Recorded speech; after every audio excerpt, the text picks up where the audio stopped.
ओम नमो भगवते वासुदेवाय नमः।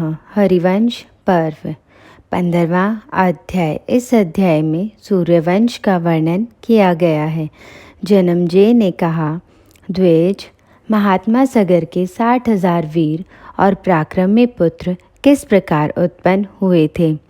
वैशंपायन जी ने उत्तर दिया, सगर की 2 रानियां थीं। तब से उनके पाप नष्ट हो गए थे। उनमें बड़ी रानी विदर्भ नरेश की पुत्री थी और केशिनी नाम से प्रसिद्ध थी। उन राजा की जो छोटी पत्नी थी वह बड़ी ही धर्मात्मा थी। वह अरिष्टनेमी अर्थात कश्यप की पुत्री थी। उसके समान पृथ्वी पर कोई भी दूसरी रूपवती स्त्री नहीं थी।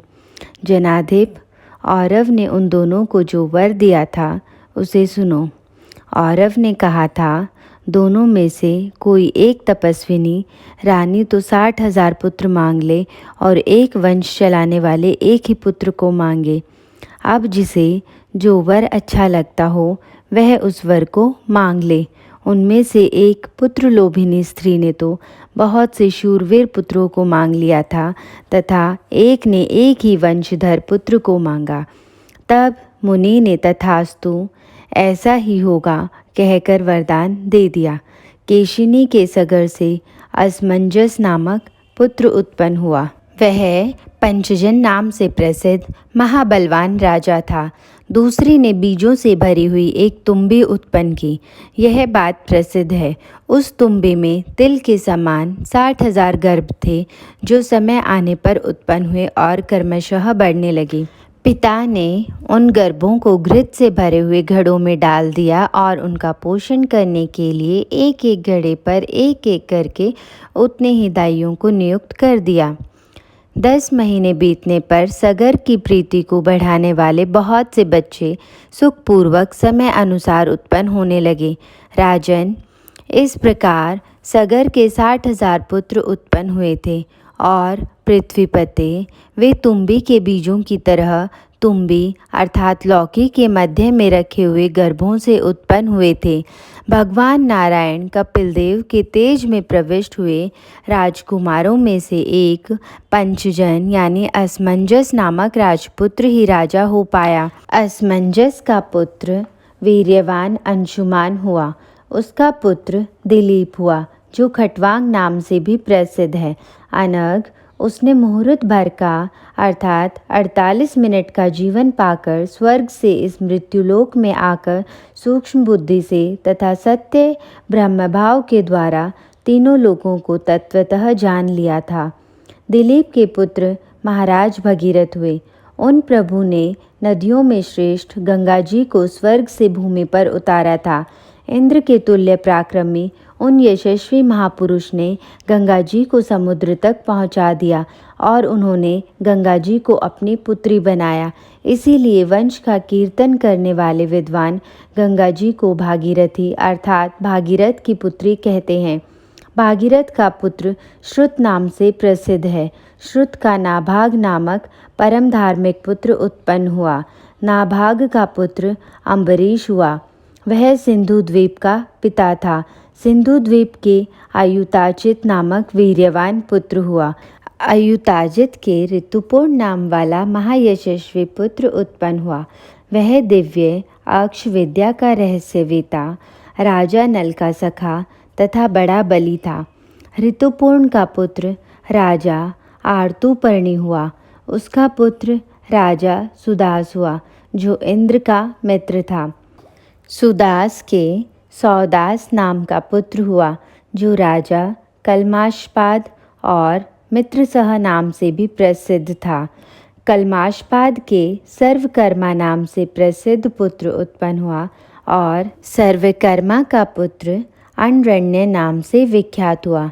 नृपश्रेष्ठ अनरण्य का पुत्र निघ्न हुआ। निघ्न के अनमित्र और रघु नामक 2 श्रेष्ठ पुत्र उत्पन्न हुए। अनमित्र के दुलिदुहु नाम वाला धर्मात्मा और विद्वान पुत्र उत्पन्न हुआ। दुलिदुहु के पुत्र दिलीप हुए, जो श्री रामचंद्र जी के वृद्ध पितामह थे। दिलीप के रघु नामक महाबाहु पुत्र उत्पन्न हुए। ये रघु अयोध्या में महाबली सम्राट हुए। रघु से अज उत्पन्न हुए, अज से दशरथ हुए तथा दशरथ से धर्मात्मा एवं महायशस्वी श्री रामचंद्र प्रकट हुए। श्री राम के कुश नाम से प्रसिद्ध पुत्र उत्पन्न हुआ। कुश के अतिथि नामक पुत्र हुआ और अतिथि के पुत्र का नाम निषद था। निषद का पुत्र नल, नल का पुत्र नभ, नभ का पुत्र पुंडरिक और पुंडरिक का पुत्र क्षेमधनवा हुआ। क्षेमधनवा का पुत्र प्रतापी देवानिक हुआ। देवानिक के अहिनगु नामक प्रभावशाली पुत्र उत्पन्न हुआ। अहिनगु का पुत्र राजा सुधनवा हुआ और सुधनवा का पुत्र अनल नामक राजा हुआ। अनल के उक्त नामक धर्मात्मा पुत्र उत्पन्न हुआ और उन महात्मा उक्त के पुत्र का नाम वज्रनाभ हुआ। वज्रनाभ के शंख नामक विद्वान पुत्र उत्पन्न हुआ, जो वयुषिताशव के नाम से भी प्रसिद्ध है। शंख का पुत्र पुष्प और पुष्प का पुत्र विद्वान अर्थ सिद्धि था। अर्थ सिद्धि का पुत्र सुदर्शन, सुदर्शन से अग्निवर्ण, अग्निवर्ण का पुत्र शीघ्र और शीघ्र के मरु नाम का पुत्र हुआ। मरु योग का आश्रय लेकर कलाप द्वीप में रहने लगे। परम प्रसिद्ध मरु के पुत्र राजा बृहद्वल हुए। भरत ऋषभ पुराण में नल नाम से दो ही राजा प्रसिद्ध हैं, एक वीरसेन पुत्र नल और दूसरा इक्ष्वाकु कुलोत्पन्न निषद पुत्र नल। विवस्वान यानी सूर्य के वंश में ये परम तेजस्वी राजा उत्पन्न हुए हैं। यहाँ इक्ष्वाकु वंश में उत्पन्न हुए मुख्य मुख्य राजाओं का वर्णन किया गया है, जो मनुष्य अदिति नंदन भगवान सूर्य की तथा प्रजाओं के पोषक देवता श्राद्ध देव की इस सृष्टि परंपरा का भली भांति पाठ करता है, वह संतानवान होता और निष्पाप, रजोगुण रहित एवं दीर्घायु हो अंत में भगवान सूर्य का सायुज्य प्राप्त कर लेता है। इस प्रकार श्री महाभारत खेल भाग हरिवंश के अंतर्गत हरिवंश पर्व में सूर्यवंश का वर्णन विषयक 15वां अध्याय पूरा हुआ। जय श्री कृष्ण।